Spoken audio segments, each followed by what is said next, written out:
Good morning. How are you this morning? It's great to be here with you in beautiful Brisbane, Australia, where it's extremely humid right up until midnight every night. We're so fortunate, but it's the last 2 weeks of summer here, so used to the humidity, taking a hike real soon. My apologies, I missed yesterday. It's becoming increasingly busy, so I had to make a decision about how much I could do yesterday and how much I couldn't do, which with complex PTSD, it's something that we've got to be able to do. We've got to be able to make the harder decisions about what we can do, what we can't do, when we can do it, etc., etc.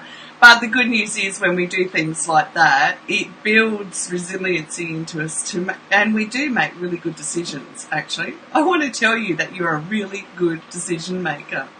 If you're here for the replay, remember to hit #replay. And good morning, beautiful Josephine and Charlene. How are you both? It's great to have you here. And everybody else who's watching as well, it's wonderful to have you here, and it's always great to be part of the silent majority too.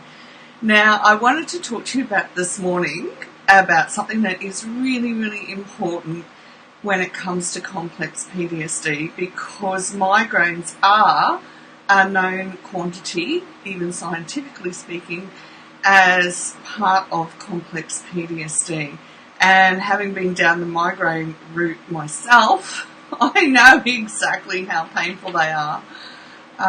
When my undiagnosed complex PTSD was at its peak, and I was actually heading down into the worst times, it started with massive migraines as well that were so bad that 30 milligrams of morphine every third day weren't doing anything for it at all. So, without further ado, and I have no doubt that there are plenty of people watching who experience this intense pain too, where you cannot be around light, like you literally need to cover your eyes to be in the dark, and you have that light sensitivity, and the pain is beyond anything that 2 Panadol can fix, etc., etc.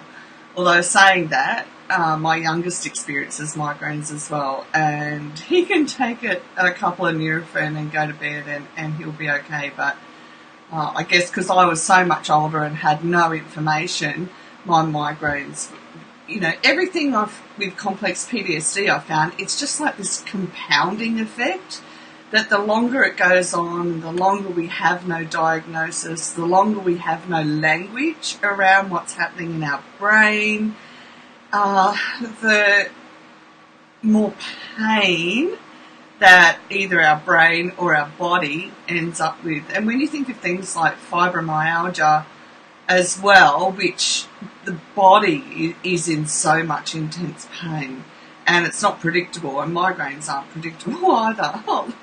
Sorry, my warped sense of humour, I'm thinking, let's just pull out the migraine predictor for this week, will we? No, it doesn't work like that. The intense overwhelm in the brain and the triggers, etc., that cause all of this pain are something that we need the language for, and I don't think I'll ever stop saying we've got to have the language in order that our mind can wrap around what's happening. Oh, that's great. Josephine just says she's just had a breakthrough with migraines after 25 years. Yeah, I remember when I was a kid too. And look, we've got to think that in this internet age, it can be easy to forget that not that long ago, in our lifetime, they didn't have anything stronger than a Panadol. I remember being a kid and we didn't even have kids' Panadol. And, my father picked my brother and I up for an Access weekend, and we were going to have the best weekend, going to a cousin's birthday party, whom I absolutely adored, my cousin, and going out and having fun. And by the time we got to my grandparents' place, I'm in that much agony, I couldn't talk, and I was just, my nan laid me down on a mattress in her bedroom in the dark. And they knew, they just knew, and they had nothing that they could give me back then. nothing. So I'm really grateful not only for technology but to the advances in the medical profession with all the pain. Hi Sarah, and Sarah, you'd be able to relate too about the compounding of complex PTSD, the stress and the overwhelm that triggers in our brain, how much it affects our body, because Sarah herself deals with MS and understands how hard and how challenging this road is. But I have good news about the migraines now that I have even more language.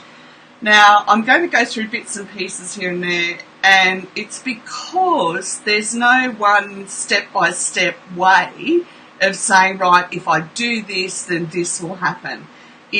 I'm individual, and I can take these components and work through them and begin to build an awareness within myself of what's happening in order that I can catch it before it goes down the rabbit hole into the darkest pain that you can ever experience. Yeah, they are. And Josephine said as a child they started in my stomach migraine. Oh my goodness. I have never had a stomach migraine, but I've heard of them, and I can only begin to imagine the pain as well. Oh, ouch. And I was just reading, I think it was this morning actually, about the neurobiology and everything, all the nerve endings and everything in our gut. And as somebody who could never feel her gut until I started doing my breath work, I just think, my goodness, no wonder we end up with so much agony in there when the stress overwhelm from our brain, from the triggers, goes off. It's like, wow. As a child, it would be too hard to feel that pain because we have no words, we have no support, there's no comfort, there's no emotional bond, no attachment.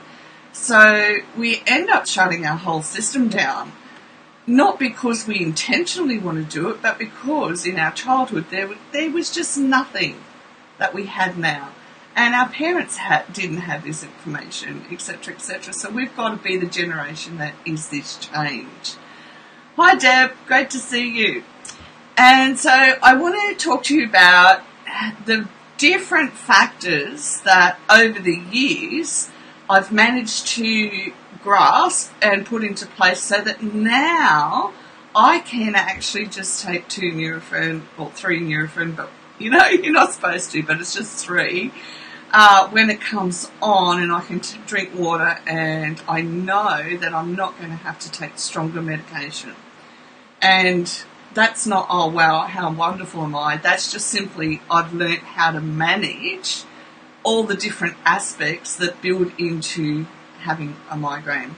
So one of the first things I taught myself to do, and the emphasis is on taught, we've got to teach ourselves to do these things because there's no other way around it, was to catch the first sign of pain, okay? And when I could catch the first sign of pain in my body, I began to be able to recognise the triggers. I began to see the signs as they were approaching rather than just, oh wow, bang, I've got a migraine out of nowhere. I began to understand the stress overwhelm, even though I didn't have that language at the time. So what I would do in order to catch the first sign of pain, I would already be in pain, and I would, obviously take myself and lie down and take whatever I had to take to help.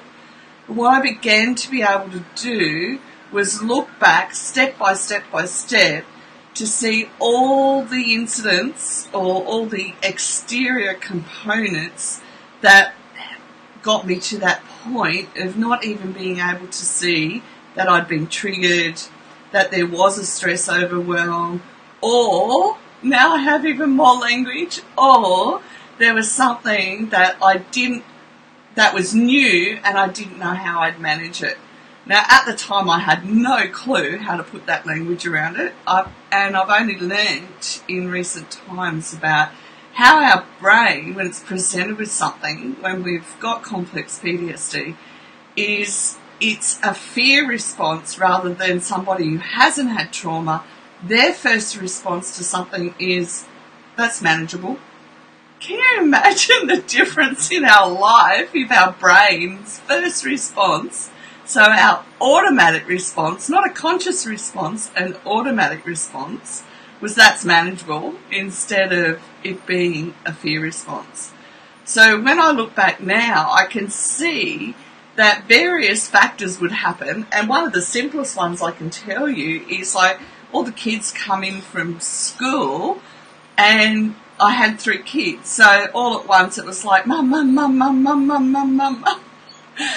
Notes everywhere, homework coming out, and it's just like, so which direction do I look, which kid do I work out? And tiredness, if you're tired and this is happening in the afternoon, your brain's more likely to be triggered as well, okay? And think of the HALT acronym, hungry, angry, lonely, tired. If we're any of those things in the physical, then our brain is more likely to be triggered in the fear response, okay? Let alone all the triggers that happen within our amygdala that we have no idea what they are, and they can just go off at any time. So what we want to do is catch the first sign of pain, work it backwards so we can begin to see where use our eyes, like where can I see that there was a possibility that I hit stress overwhelm in my brain. Now, this is how simply the stress overwhelm trigger can be triggered in our brain, and we can be feeling okay within ourselves. So one night, I always organise my next day the night before, and so that my mind's focused. And what happened was, I went to bed, as I was going to bed, getting everything organised for the next day, I went, right, I've got to do this and this and this and this, great, organised, could see it happening. And I went, oh, that's right, I've got to take Chloe to her work placement. And I literally could feel that my brain just kind of went pop, and I went, oh my goodness, I've just been triggered. So it's like in my brain, however the programming happens, it's like, oh, well, it feels overwhelmed. And I'm like, this is so bizarre. But when you feel it happen, you can be aware of it. But what happened after that's a whole other chat show. But I actually went to sleep, but woke up later because of the trigger. But I share that with you so that you can see that there's hope, that even when we're triggered, we don't go into the emotional overwhelm over time. And that helps significantly, all right? So we've got to be prepared to now say, instead of having to cope with everything, I've got to be aware that my brain will be triggered, and I've got to learn to say to myself, I can manage this. I might not know how to manage it, but I can manage it because I'm the adult, and I'm going to sit down and put everything in an order. So remember, with our prefrontal cortex, we have to retrain ourselves how to put everything in order so that it makes sense as well. Don't try and do it when you're triggered, it won't work, okay? Breathing is so, so, so important, and I can't stress this enough. Every night for 1 minute, do 5 seconds in and 5 seconds out breathing, so that's 6 times each, and get used to feeling your breath go through your body. Okay, I started this 6 years ago, and the changes, how it's helped me change and build an awareness of my body has been amazing. So if I said to you now, okay, I want you to sit here, wherever you are, and if you're still in bed, lucky you, and just feel your breath. So if I said, can you feel your breath in your tummy, and you went, breathe, take a breath in, and you can push your stomach out, right? Well, that's not what I want you to feel. I want you to feel or build the awareness of the breath going in your internal system, and feel where that breath is tight, where the muscles are tight in your body. So what happened initially for me is I didn't get much further than my throat, because my whole body was like this. I'm hypovigilant, and I didn't even know. As I said, we didn't have the language, nor did we have the understanding of all the neurology that goes with it. But over time, as I did this, I can now actually feel, and it took time because my body had been holding itself like that for decades. I can now actually feel breath go down into my stomach, and now I'm working on it coming back up and feeling it into opening my heart space as well. So this takes time, and you may not feel like doing it when you've got a migraine, so you've got to build the habit beforehand. Oh, thanks, Sarah. I was about to read that out. Sorry. Sarah said the blue looks good on me too. Fantastic on you. Thank you. Yeah, that's, and Sarah said she can prevent it from being crippling too. Yeah, good point, Josephine.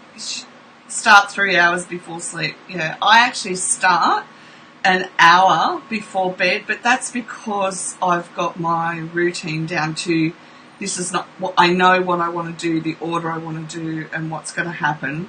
And that's because I keep my diary each day of what's going to happen. And so if things come out of the blue, I retrain back onto what I've got to do that day in order to help me see that it's doable. Okay, journaling helped me a lot.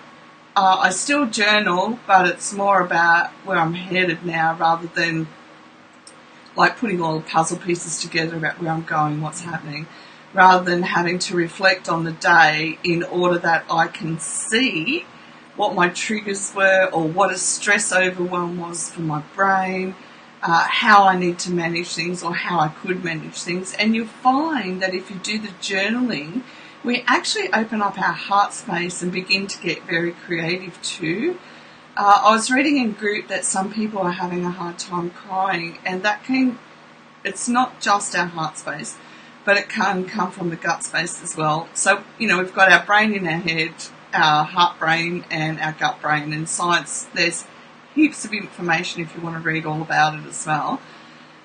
But journaling helped me open up and also release stress. So there's nothing worse than going to bed, staying awake for hours stressed, waking up stressed, and then feeling like tired and that you haven't slept. So journaling was one of the things that helped reduce symptoms as well.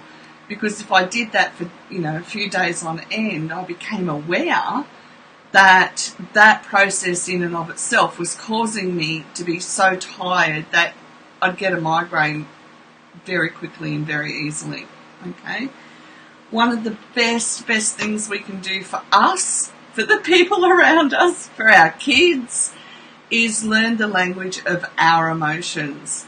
So it's easy to Google an emotional chart and grab an image, stick it on your phone, so that when you're lost for words about how I'm feeling, actually, if you do an emotional wheel, you can start from the centre and it can build out so that you can really gain a deep understanding of what's happening for you, because what's happening for you is going to be different for everybody else. And you want to be able to put into language, this is how I'm feeling. And I have friends that I can ring and say, look, this is how I'm feeling. It's very overwhelming for me at the moment. I know I'll manage it, but I just want to sit and connect. And having that connection, and that's why we do it in group as well, is having that emotionally safe connection is so important for our recovery. And it's also really important to help us manage the migraines, because if we can't put language around the stress, then we're never going to feel comfortable to articulate it, to get it out, to go, right, this is what's happening. And then we stay stuck inside of ourselves and it just compounds again and again and again. Yeah, that's right. Actually, Josephine, that's right. The U app I suggested the other day really helps with journaling my thoughts each night at 6 p.m. Yeah, I've got mine set for 5 p.m. And it's just brilliant. It helps break everything down. Actually, I don't think I can type on here at the moment. But if anyone's watching, it's YOU. And I think that's it. Isn't it called U app? I'll just double check for you before we go on, because I'm finding UPER. YOUPER. Sorry, that's YOUPER. The app is just brilliant. It's got so many facets to it, and you feel like you've had a conversation.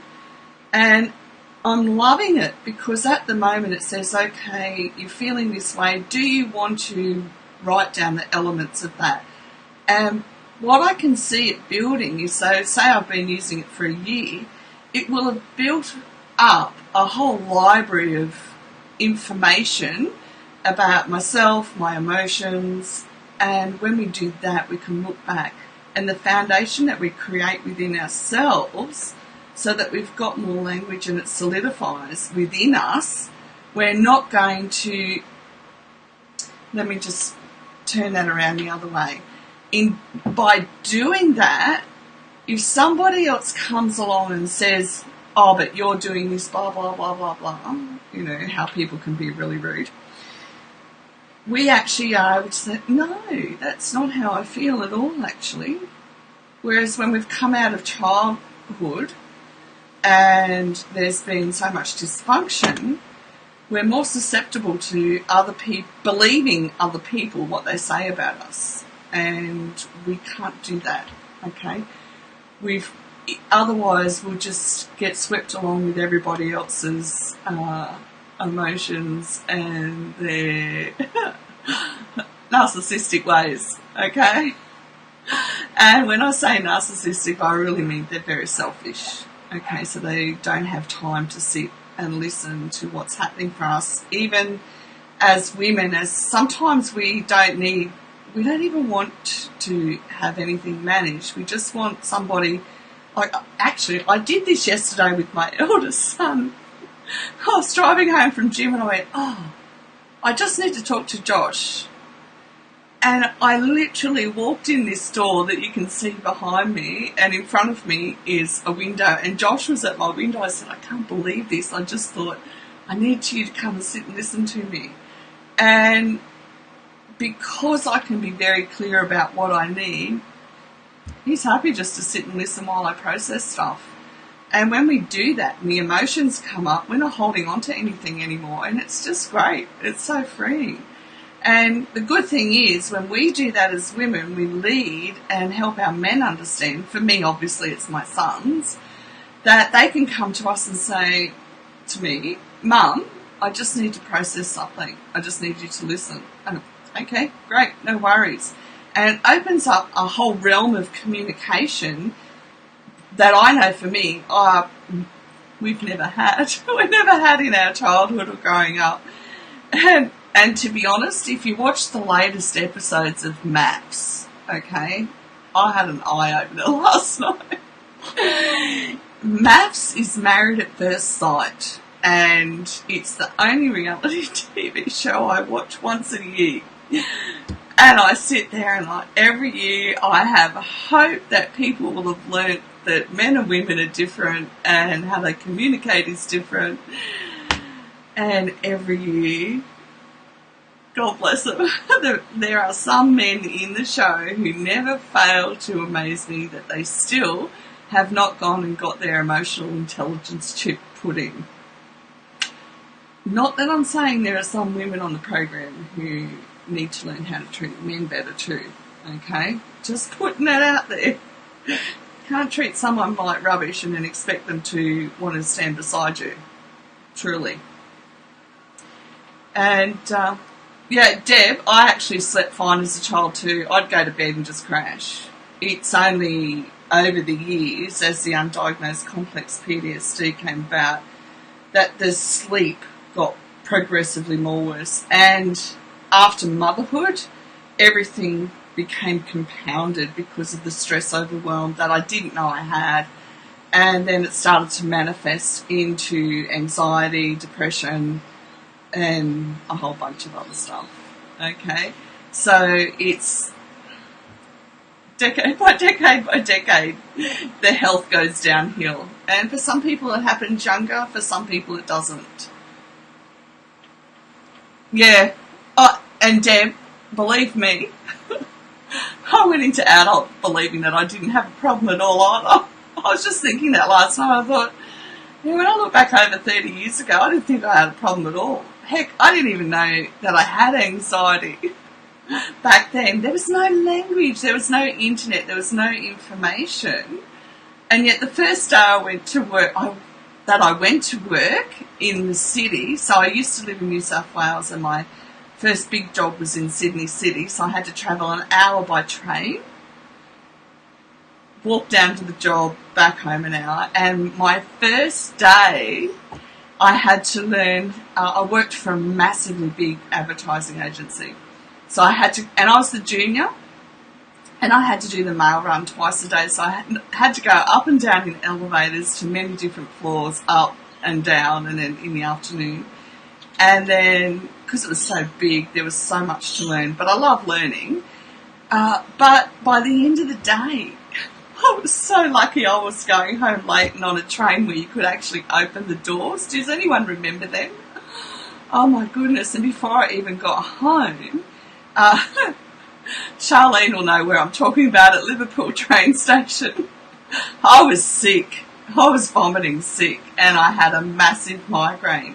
But back then, I had no idea about any of this. So you just go, oh, it's just me, you know. No idea about triggers, about stress overwhelm, about anxiety, about cognitive function, about how hard it would have been for me back then without even knowing it to put everything in an order and remember that order. I did used to have a really good memory, so I would have been able to memorise it, but it still would have been challenging for me, for my brain, not for me as a person, but for my brain to have spent the day putting so many new things in order, okay? And it's like, you know, we've got to remember that our brain is a muscle, and when we exercise it, especially when we're exercising the prefrontal cortex and we're not used to doing that, then it does make us more susceptible to being tired and causing migraines as well. Yeah, that's exactly right, Josephine. Josephine said, yeah, we just think the way we have always lived is our normal until we know different. That is so right. I just thought my whole life was normal. And I have a bit of a giggle because some of my relatives post online, you know, memes like, what's the latest one about, oh, you know, you've got to leave your childhood behind or all of this. And I just laugh and I think, I'd happily do it. But can you tell my brain that? You know, I'd happily just go, yeah, no worries. But the trouble is my brain was wired a certain way in childhood that I haven't been able to reverse. So I've had to learn all of this stuff in order that I could become healthy, that I could regain my ability to talk, to walk, to take care of myself. Remember, I had a full-time carer and was bedridden for 2.5 years because of my brain.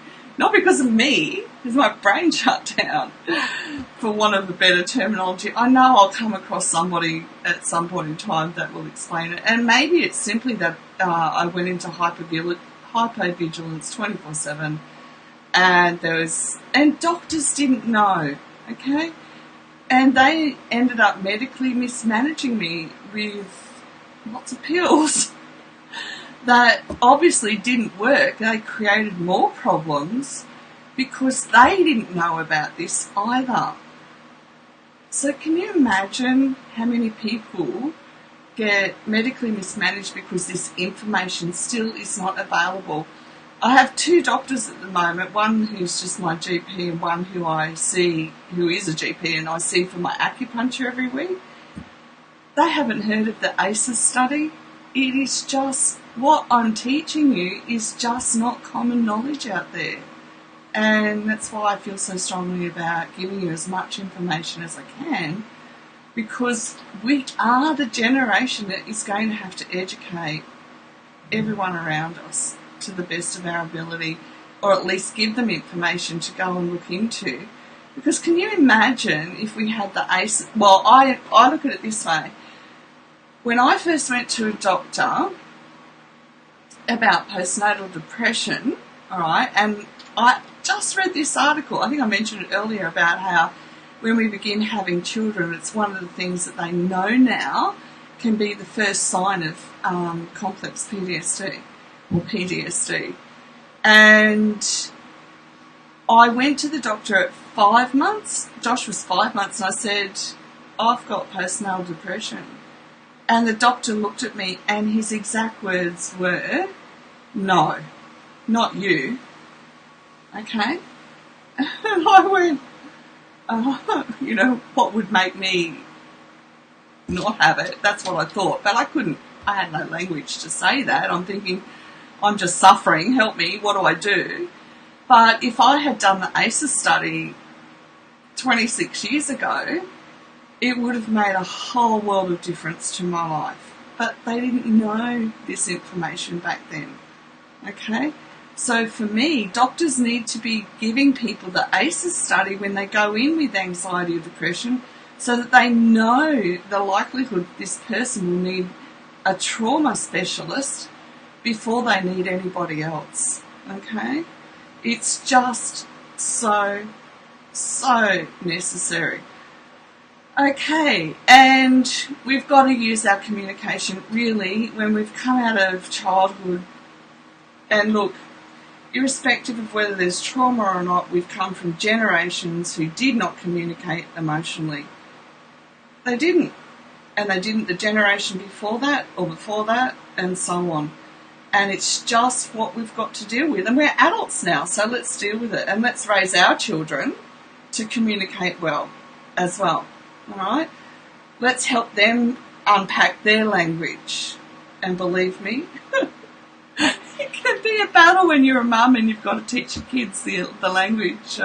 Josh will be the first to tell you that we had times where we went toe-to-toe because, I still remember one particular time he's standing in the doorway at one of our homes and, there's just about proverbial steam coming out of his ears and his face is just bright red and he's standing there and looking at me and he's saying, there's nothing wrong with me.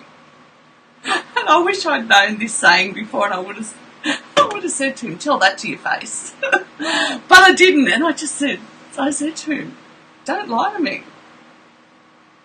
And it took ages and persistence and consistency to get him to feel comfortable with how he felt and being able to express it. And we need to feel the same too. We need to learn how to feel comfortable with expressing ourselves. We need to learn that it's okay to say, look, this is how I'm feeling and I'm trying to work through, even what the logical way through it is, the way to manage it. I mean, can you imagine, can I imagine, if I went back to when my kids are at school and being able to put everything in an order easily, it would have made the world a difference. And it'll make a difference to how we're able to even be grandparents. And that's pretty special, that we can impact lives from now on through everything that we learn and we do, and that we choose to step up and make a difference in the world around us as well. And our world around us is just the immediate people around us that we can impact and learn and grow with as well. All right, thanks for staying. I'm sorry I talked a bit more this morning. I'm actually going to take the next couple of weeks off. I might be on once a week. I am now moving into a time where I'm putting together a program for the community. I've mentioned this before, that I want to be able to speak to the community wholeheartedly. Not just... so I've got a pretty good life example of what happens when we don't address it. Like, I just lost my life for 2.5 years. But also what we need to do, how we can how people can be equipped to get correct information, to get the correct help, and so much more on what's happening with the neurology and the biology, how we can use language around it, and so much more. And I really want to spend the time putting this program together in order that, one, I'll share it with all of you as well, okay, so that it's out there in the ether, on the YouTube channel permanently, so that you're always able to share it with medical professionals around as well. So I want it to be very, very professional with all the information that's there, okay? So then you've got something that you can take to your doctor and say, look, step 1, this is what we need to do. Step 2, this is what we need to look at. And yes, doctors can be a bit funny about because they're so busy. But if we don't start being able to give them the information, that there's new information in order to help us. No, let's not look at it like that. We present it in order that the next person that walks in the door after us has a doctor who's better equipped, in order to be curious and make new discoveries. And every step that we take, even just informing a doctor, it makes somebody else's life better. And I think that we can all do that for ourselves and for each other. So I'm going, over the next 2 weeks, I want to put this program together. I want to be able to present it to you in order that you can present it to whoever and whomever you need to, so that it gives them a baseline from where to start. So it's not going to be like this compounded impact information field that it leaves you feeling overwhelmed.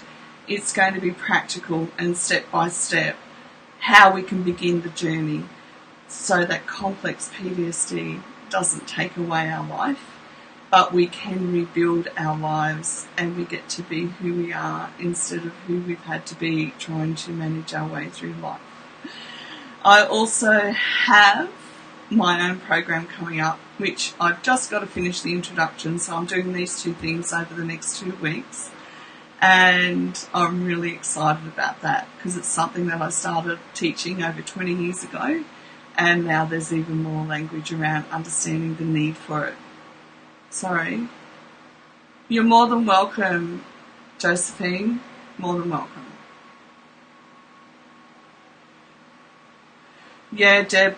Look, Deb, you can ask in group. There's lots of people in group who do natural strategies. If you're going to group, and look, reach out to Sarah Gibson. Sarah has a lot of natural products. So it's Sarah, Sarah,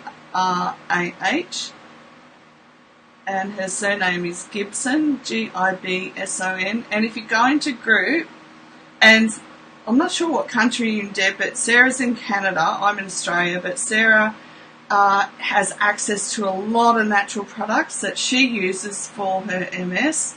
And she is able to help you either access those, or she will also know other products that can help, because she uses a lot of natural products to manage her MS effectively. So even if you leave a message down the bottom after this, she can actually, Sarah, you'll be able to see Deb's name, Deb Smith, once this goes up onto Facebook. And if you 2 connect, then you can see, Sarah, you'll know how to help Deb with all the natural stuff. The natural stuff is not my forte, simply because it didn't help me. There's some natural things that help me. Obviously, I do acupuncture, but I needed other things as well, because for me, the severity of what happened with me at a brain level, I developed epilepsy at 15. I now know why, but that's another chat show. And I have needed the medication. But obviously I've also had medication where it should never have been given to me, and it caused more damage. But we can reclaim our brain. That's good news, girls. We reclaim our brain. Okay, I will let you know. I will put a notice up on my page when the next Facebook Live will be. And I will look forward to presenting you with more and more information, so that you can become well and you can live a full life feeling alive and motivated. Oh, and Josephine says that at her local chemist, she had natural stuff that helped her. Unfortunately, they shut down. Oh, damn. You need to find another one. All right, beautifuls. Thank you for joining in today, and I will see you again soon. All right. Remember, we're the turtles. We win the race because slow and steady wins the race. Blessings and dreams, and bye for now.